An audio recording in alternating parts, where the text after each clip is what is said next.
Has Meghan Markle damaged her brand with her new comments? Is William spiting Harry with his new appointment? And did Princess Anne give a priest the brush off? We've got all that and more in another brilliant show.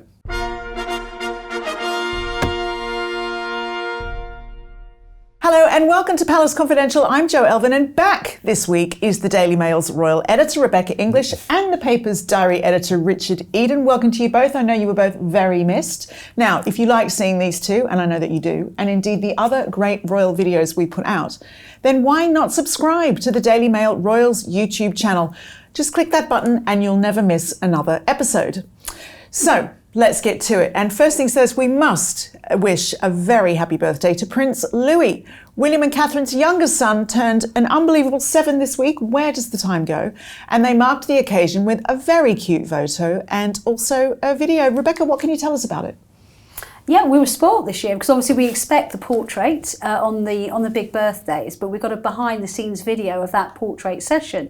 So it was taken in Norfolk earlier on this month by Josh Shiner, who is a favourite photographer of the Welleses for a lot of their private family stuff, and the video was taken by Kensington Palace's social media team, and it shows Louis being really typically Louis. He seems to be such a happy, relaxed young boy, very comfortable in front of the camera. Obviously, everyone's eye was drawn to the fact that he'd lost his two front teeth, which is very normal, obviously, at 7 years old. But I think for me, as the mother of his son, what really drew my attention was the fact that he'd lost that kind of babyish chubbiness around his cheek, and he looked like a proper big boy now. And I was like, how did that happen? I remember you coming out of hospital in your parents' arms, and now, you know, you're a proper big boy now. It's unbelievable, isn't it? On that note, though, how much do you think a royal gets from the tooth fairy? And he's got two missing there. Does he get special treatment? Well, I'm a bit tight, actually. I think I gave like I was too. about 10p, I think, which is not a lot. Maybe £1 for the first tooth, but I'm sure they would, you know, they would continue those very traditional gestures, like giving him some money under the thing. But then what you do is it wrong to steal your kid's teeth back? Yes. No, it's not. It's cute. No. But, just on another note, though, because we are used to the Princess of Wales being the one who photographs and distributes pictures of her children, why do you think there was a change this time? Well, they do change it up quite a lot, actually. I think more than people realise. Some people were suggesting it was a break with tradition. It really wasn't, because actually a lot of their recent portraits have been taken by photographers. And I think they just like to vary it up a little bit. And, you know, they are. Now, I think now the kids are older, the professional photographers can get quite a lot out of them. Whereas I think when they were younger, it was more natural to be done by Catherine because she got the best out of the younger children, but now they're older. And you could see in the video, Louis going, oh, I can jump from here. So he was really quite enjoying it. Maybe he's going to be a model. Richard, did you see any royal family resemblances coming through in those pictures? Isn't it fascinating? It's lovely to sort of see, you know, who do they look like when they were younger and that sort of thing. But my immediate thought when I saw that was of his maternal grandfather, Michael Middleton. That really struck me. I thought it was very similar. I mean, in the Daily Mail this week, Sarah Vine was talking about Prince Philip, but I didn't particularly see that. I think, to me, he does look very much like a Middleton. Maybe that will change as he grows older, but definitely it was Mike Middleton. You're going to pick a fight with Sarah Vine? No, but I think Richard's right. The Middleton genes are strong in this child. Indeed, they are. Well, if you want to see even more cute pictures of Louis, don't go anywhere. We'll be featuring a few in our famous montage at the end of the show. Now, Rebecca, most of the senior royals were out together at church to mark Easter this week, including Prince Andrew. Yeah, that actually isn't a surprise to me, I have to say. So the King and Queen, as expected, led the royal family at St George's Chapel at Windsor on Easter Sunday. They'd flown down from Scotland where they're having a few days holiday. And it was a pretty solid turnout this year. We obviously had Princess Anne, we had the Edinburghs, we had their son James, we had Lady Sarah Chatto and her husband, and the whole family York. So we had Prince Andrew, Sarah Duchess of York, and both Princess Beatrice and Eugenie and their husbands. So it was a pretty big turnout. Full house. And I have to say, I know some people expressed surprise that Andrew was there, but you know, this is a really difficult situation for the King because at the end of the day, it is his brother still, and he was always promised, even when he was made to step back from public life, that he could still attend family events, and Easter is considered one of those. So it's been quite difficult for the king to bar him. What I found really striking was that Andrew was the first one to enter the chapel after the king and queen. And the reason for that... Well, that's not low profile, is it, really? No, and the reason for that is he is the most senior in the line of succession at that occasion. Without Prince William there and the children, he is the most senior, and that is why he went in before Princess Anne and the others. I think that will surprise a lot of people, but also I think people will be surprised that there was no sign of Prince William and his family this year. What do you think is behind that? Well, I mean, it hasn't been a regular thing. I think over the past decade, they've gone to St George's Chapel on Easter Day, I think 5 times. And the other occasions, you know what it's like. Basically, they love to spend time in Norfolk. They've got Anmer Hall as their holiday home on the Sandringham estate. They want to spend as much time there as possible.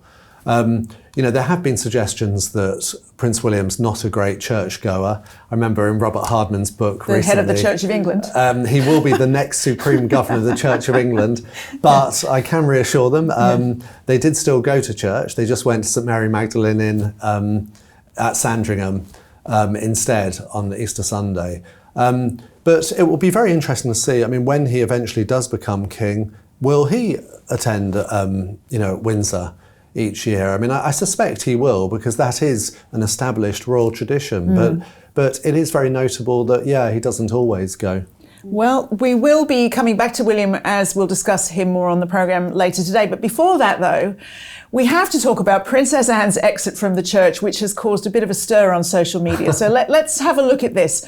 So as the royals leave, they all shake the hands of the Dean of Windsor. Then up comes Anne, who thinks, I can't wait for Edward and Sophie to have their little chat, and she just rushes off. What is that all about?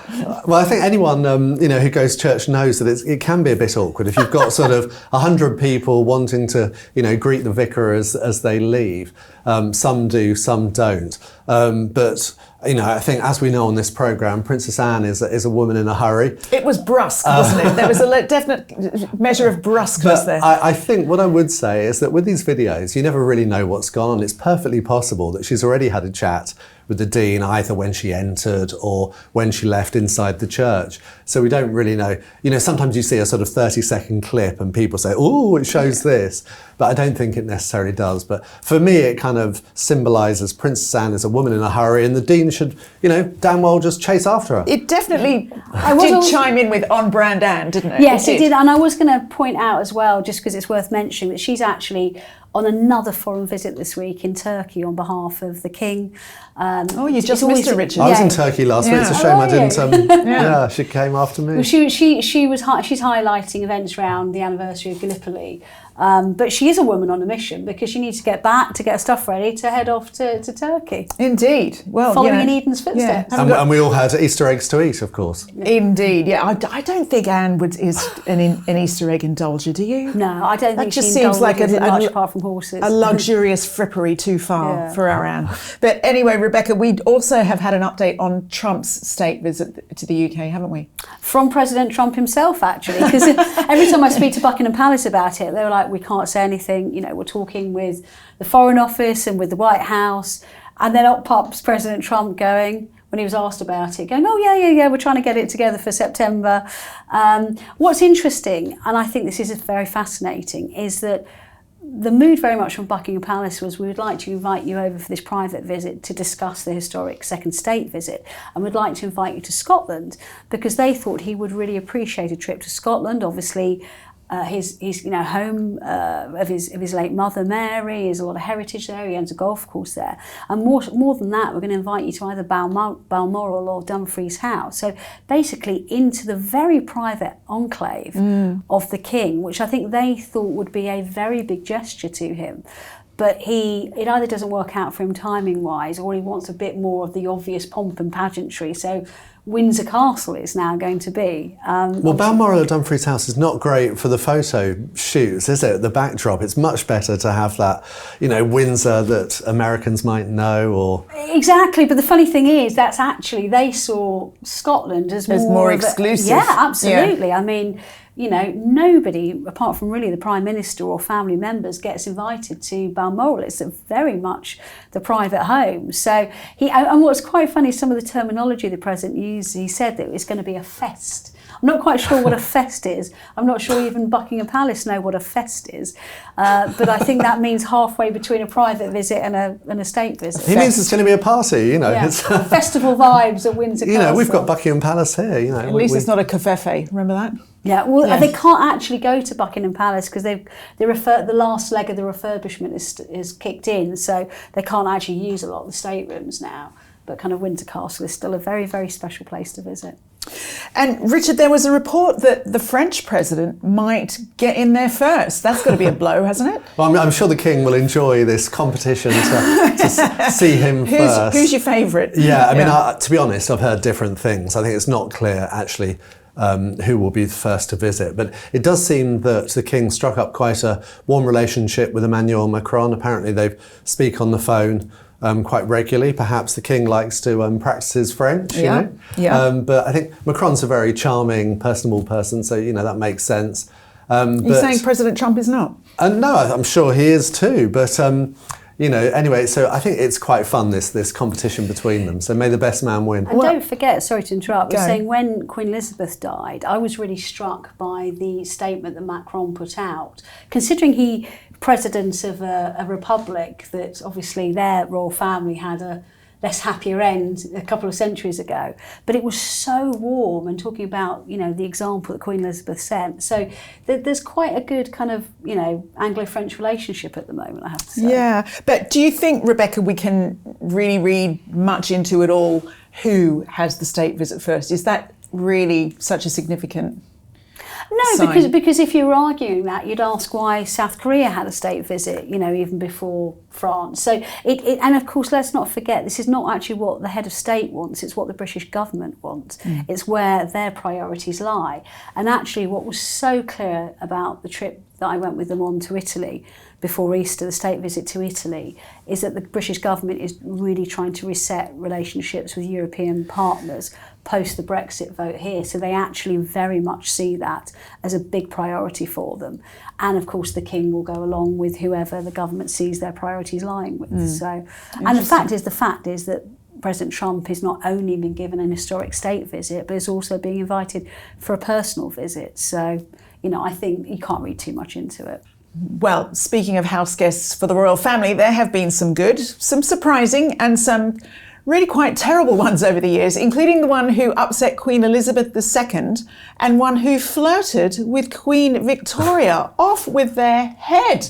On the new episode of the royal podcast, Queens, Kings and Dastardly Things, they discuss those things and more. Featuring friend of the show, Robert Hardman, and Professor Kate Williams. It's always a good listen. So search for that, Queens, Kings and Dastardly Things, in Apple Podcasts, Spotify, or your favourite podcast app.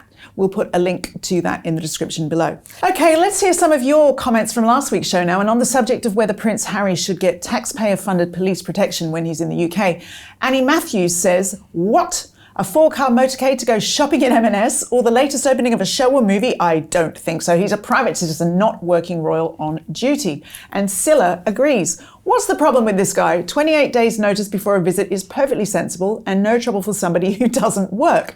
Even busy heads of state plan their visits months ahead. I'm sure Harry can take some time in between his bike rides to inform the Home Office of the reason of an intended trip. Oh, you wicked you lot. Anyway, Janet Buddy, meanwhile, enjoyed all the pictures of the King and Queen in Italy for their state visit. She writes, I thought that Queen Camilla looked beautiful on their trip to Italy. The colours she wore were perfect. She really looked like she enjoyed herself. Rebecca, you were there, obviously. Did she look like she was enjoying herself? They both looked like they were really enjoying themselves, because don't forget, while they were there, they were celebrating their 20th wedding anniversary. Lovely. And actually, I had a little chat with her while I was out there.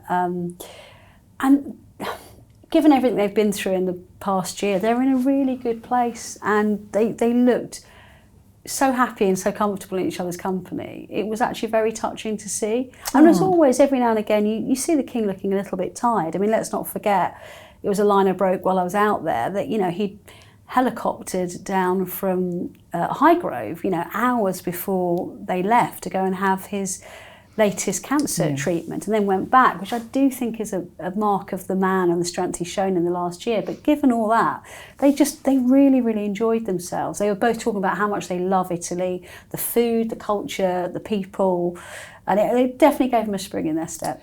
There were some great pictures from that indeed. Now, speaking of our pictures, here's a nice one from DC who writes, "My unsung hero nomination goes to the person who selects the background music for your photo montages. Hear, hear. Week in, week out, it is always the perfect choice." Well, the credit there must go to our Rami, who stitches this show together for that choice of music. And a reminder that we have, of course, a beautiful montage again for you this week, so wait until the end of the show for that one. Well, let's get back to my panel now. And Richard, a former royal aide, has made a surprise reappearance this week. And it's news that probably won't be welcomed by the Sussexes. No, this is a really interesting appointment and really significant. It's Jason Knauf, who was head of communications for William and Catherine and Harry and Meghan. He stopped working for Harry and Meghan, continued working for William and Catherine. Then he moved abroad for personal reasons, but he's come back now. He's been appointed as chief executive of the Earthshot Prize, which is Prince William's scheme to, give awards for projects to try to find ways of helping the environment. So a very worthwhile project, and one that William really puts great importance on. And the reason you mention about Harry and Meghan probably won't be pleased, and I think they definitely won't be, is because he was the man who we know from leaked emails had complained about the alleged bullying by Meghan of staff. Yeah. That he'd seen it, and according to these emails, he was very unhappy at what was going on. Now, I've written about this subject this week and about Jason Knauf's return. And he was head of the press office when I broke the story about one of Meghan's aides. It was her assistant, Melissa, leaving her job. And I remember at the time, what was so striking was that a royal source wanted to pay tribute to this leaving member of staff, which is very unusual. Usually with stories like that, they'll just say, oh yes, we can confirm they're leaving. And at the time I thought, that really means something, must be badly wrong here. And that became the first of many stories to come out about staff leaving and about general unhappiness. So I wasn't that surprised when we later saw these emails about the alleged bullying, which we should say that Meghan has always denied. Yeah. And there was an investigation into it at the palace, which we've never heard the results of. But it's a real sore point. But for him to be given such a key job with William and Catherine, really is a blow to the Sussexes.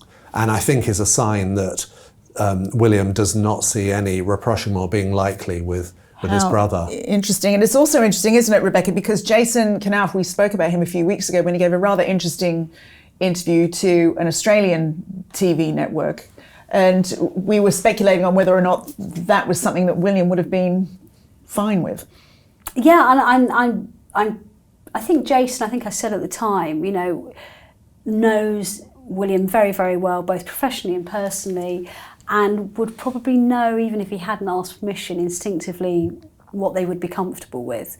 And I do agree with Richard. I do think it's a very significant appointment. And the one thing people always say to me about William and Catherine, particularly William, he does really stand by his staff, and that I think obviously is in direct contrast, shall we say, to his brother over the years. He really stands by his staff and is very supportive of them. So once you're in his orbit, you will always be within his orbit. He does keep in touch with people who haven't worked with him for a number of years, so it doesn't surprise me that Jason would come back in this role. And actually, Jason was instrumental in getting it started, so it's actually more of a natural fit than people might think. He's been a trustee and very much involved with it from the start. And it speaks well of William, doesn't it, that somebody would leave and then happily come back?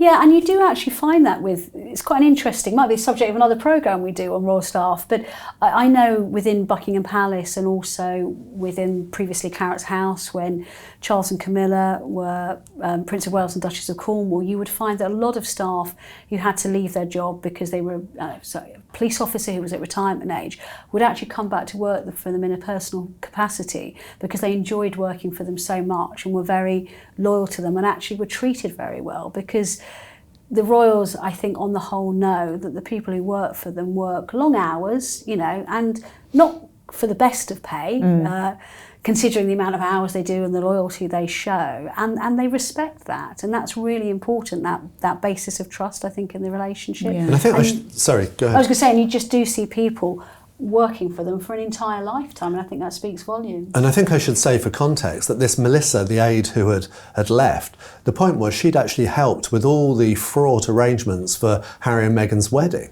So she'd put a lot of effort in, over and above. And so clearly there was real anger, I would say, at the way she was treated. I know that, and also there was a feeling that she was going to be sort of the subject of negative briefing from Harry and Meghan, which we did see. We saw people like, Omid Scobie, their ally, briefing very negative things about her as well. So, it was a real interesting situation. And Richard, Meghan, meanwhile, has given a new interview where she talks about quite a few things, including little flowers, dried flower sprinkles. Goodness me, Meghan actually woke up this morning and she was on the radio. She was well, it's important stuff. She was going on about how happy she is and everything. And I thought, oh my goodness, you never hear the royal family, sort of boasting about how they've achieved happiness. I thought it was very strange. I mean, I'm delighted for her. Great, if she's very happy, that's nice. I personally, when I see Harry, he never looks particularly happy, I have to say. But anyway, also she's going on about these. One of her products, we should say, which is these edible sprinkle flowers, which she thinks can enhance pretty much any meal, put them on an omelette or whatever. But if you put one on a pizza, I'm going to call the police. I just think they're irritating, aren't they? And it seems a bit of a sort of lazy way of, here's just, an omelette. I'm going to throw a load of, dried flowers on top. Big deal. Why don't you make a tasty omelette instead? Well, sorry, you're starting to wind me up now. As well. Well, she said that they're all about elevating our lives to bring joy into our lives, and that she puts them on everything from scrambled eggs to a yoghurt parfait. And I was thinking, I'd just be lucky if I get my family with a little bit of cereal down them out the door in the morning. Can you imagine, let alone sprinkle it with flowers? The irony in that house of one day one of her kids going, not dried flowers again, Mum. I tell you, they're elevating everything. I'd much rather add a bit of, smoked salmon or a bit of ham to a scrambled egg would be more tasty than a few sparkling flowers. The thing is, we are having our fun here, but we're not the only ones, are we? A lot of people have sort of been deriding this, and I noticed even on the Time Instagram account where they posted the video, because she was talking as part of Time's influential 100 people. Do you think that it's potentially damaging to the brand? I think certainly this whole Time magazine thing is fascinating. I mean, our viewers might remember the cover that Harry and Meghan were on, with Meghan centre stage and Harry to one side. And there were all sorts of jokes about it. He did actually look like a hairdresser. Yeah. It was very funny. And we've seen that in New York. I mean, they've arrived with, we had one of our viewers talking about how Harry wants a sort of cavalcade when he comes to Britain. Well, here in New York, we've literally got like a 4-car cavalcade. And I've heard New Yorkers saying, whoa, like when a star like Beyonce comes, she just comes in one vehicle. She doesn't need a whole entourage. Well, I suppose they have to lean into that, that incident that they had where they claimed that they had a security risk in the streets of New York, didn't they? Oh my goodness. I mean, I don't know, but surely it attracts trouble, doesn't it? I would have thought. I mean, here in London, we've got people like, one of the most famous musicians in the world, Sir Paul McCartney. I've seen him on the tube. He goes about his business with no trouble at all. I think if you go around with this huge entourage, you attract attention. Even the likes of our own Richard Eden just gets the tube and the bus every day, don't you, Richard? Without any cavalcade, without any security, no fuss, any fanfare whatsoever. The fame has not changed him, Rebecca. No, I know. Yeah. So I mean, at this event they were at in New York for the Time 100, there's a really interesting video doing the rounds on social media which shows their car pulling up to the event venue, and Meghan is on the side nearest to the photographers, who I presume are kind of, paparazzi or news photographers and videographers. And Harry's on the far side of the car. And he comes round and kind of tries to chivalrously put his hand on his arm, and she kind of literally swerves him and goes to very obviously greet the person that they're meeting with a big bear hug. And just honestly, the word spare part, came to my mind. Oh, that it Rebecca! Like, why is he there and what's he doing? Yeah. Well, the event is about her, isn't it? Yeah. She's the one who's been nominated. She's the one who's on stage speaking. Yeah, and I understand he wants to be there to support his wife at a big high-profile event like that. Is that a bit of a sting as well, though, that he, the hairdresser picture, he was one of the Times influential 100, but now it's just her? I think it is a fair point to make, and it does make you wonder what he is doing with his life to counterbalance that out in America. I mean, we have discussed here about how this year was very much going to be Meghan's year, with her podcasts and her TV series. So I think we're always going to have this situation. And given what's been happening with his charity we've seen with Centre Barley. The Mail on Sunday, Rebecca, revealed a new twist over the cartoon that Meghan Markle was supposed to be making with Netflix. Yeah, this was interesting because it was a bit of a bolt from the blue, because I cast our mind back to the early days of Megxit, and one of the big things that she was going to do, I think in conjunction with Elton John's husband, David Furnish, was bringing out an animated series about the adventures of a girl called Pearl, with major female historical figures, and that was going to be one of the big Netflix deals, and that got canned. And we now find out that a British businesswoman actually sent legal warnings to Netflix at the time, because it bore a striking similarity to a character that she'd already written about. Now, we don't know whether that had any influence on the series being canned. She said she never got a response from Netflix, but it was quite interesting timing, I thought. Indeed. It was called Pearl Power, wasn't it? Yes, yeah, exactly. I mean, it was and this is not an unfamiliar theme with some of the things that the Duchess of Sussex has done, that people have said, well, I think I got there first. But what I also thought was interesting, that according to this author, businesswoman, she was basically stonewalled, just no reply. No, she didn't hear back from them, so we don't know whether it had an effect on it being cancelled, but the timing was definitely interesting. Right, well, Richard, meanwhile, The Sun has reported on an old incident of Meghan apparently upsetting the late Queen by berating a gardener. Where do they get these? This, I think, was something that was first reported by Hugo Vickers, the royal historian, who has a role at Windsor as well, and I think he was told it by one of the gardeners, and it was when Harry and Meghan were living at Windsor in Frogmore Cottage. Meghan had gone out to sort of tell, it's not clear what he was doing exactly, the gardener. I mean, perhaps he was mowing the lawn or something nearby, and she'd had a real go at him, complaining about something. Well, anyway, what then happened was he'd obviously mentioned this to his bosses or whoever, and Queen Elizabeth had come back. She'd actually, I think, got in the car and come back to say to Meghan, that's not how we treat staff. Wow. Now, this is what Hugo Vickers had been told. And I thought it was very interesting, but it does relate to this subject we've spoken about before, which is the way that the royal family tend to see their staff as almost members of the family, whereas Meghan may have come from a culture in sort of show business where people were just, doing a job.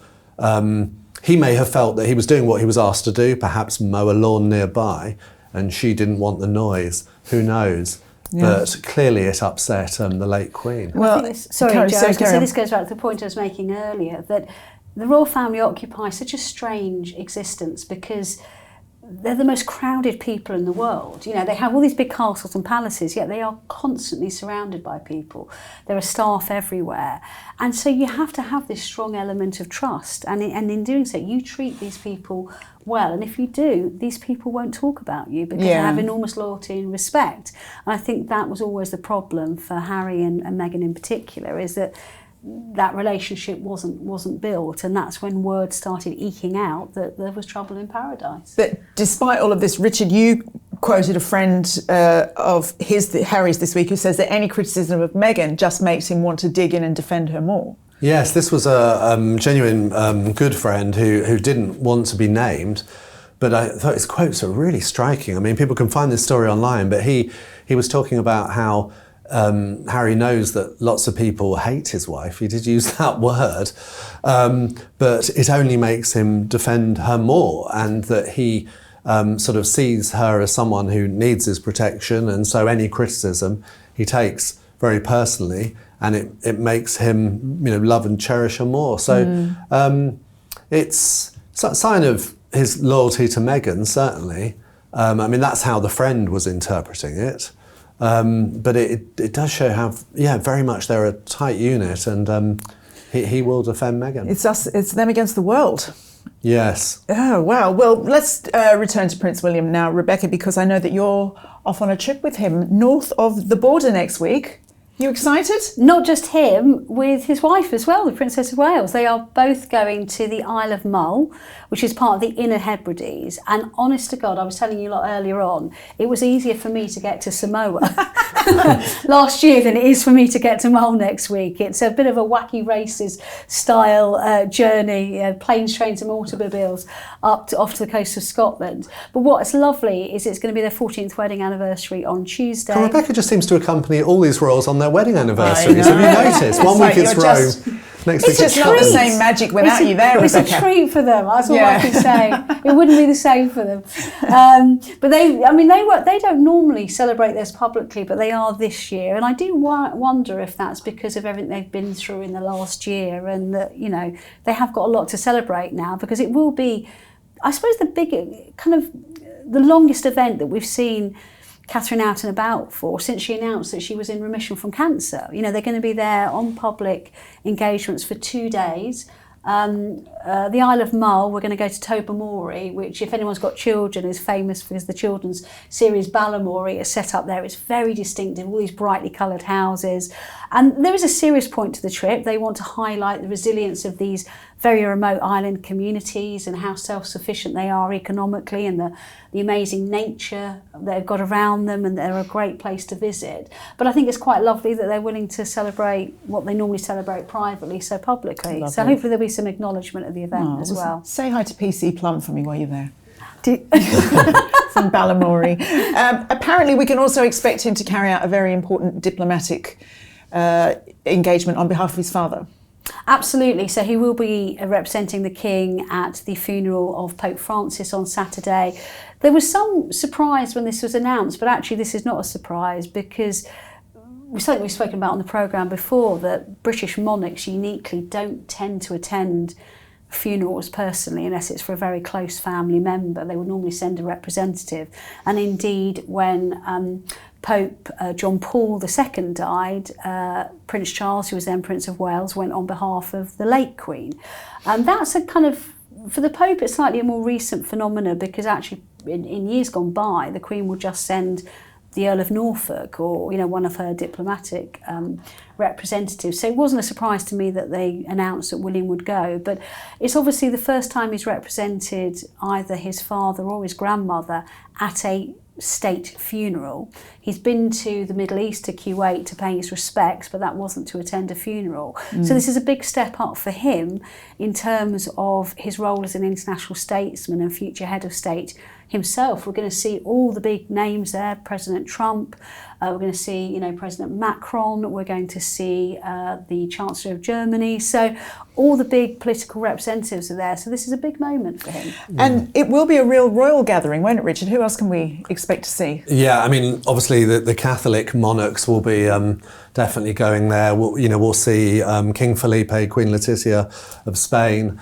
So it'll be a chance for him to see some of his fellow royals and distant relations in some cases. So it's a big event on Saturday, and one that'll be fascinating to watch on television as well. Indeed. Well, hear that? It's time to celebrate our unsung royal hero. We've done our Rammy hero, now it's our royal hero. And Rebecca, I think you have been wanting to nominate somebody. Yeah, someone we don't talk about on the programme a lot, but the Duchess of Gloucester, who is obviously married to Queen Elizabeth's cousin, the Duke of Gloucester. And she's an absolute royal stalwart. She's, if there's a big reception or an event, she's there. She does her own engagements in her own right, but she's going to be accompanying the King and Queen on Wednesday next week when they hold a big reception at Buckingham Palace for cancer charities do a lot of work in the community, which obviously is something particularly close to the King's heart. And I think it just shows you that, I think I've said on this programme before, the Duchess of Gloucester was kind of the Meghan of her day, in that she was someone from a foreign country who was a commoner, even though I hate saying that word, but was not royal born. She married a senior member of the royal family, but assimilated very well into the work that they did and has become, a real stalwart of royal events. So I think she's a very well deserving nominator. A quiet rock. Yeah, absolutely, she is. Rock is an often overused word, but it's absolutely true in her and the Duke of Gloucester's case. Indeed. Well, as promised, we have more cute pictures of Prince Louis for you now, and I think you're going to love these.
A very happy birthday again to Prince Louis. We hope you enjoyed that. Let us know in the comments below. Time to say thank you to Rebecca, Richard, and of course to you for watching, and we will see you next week. Bye for now.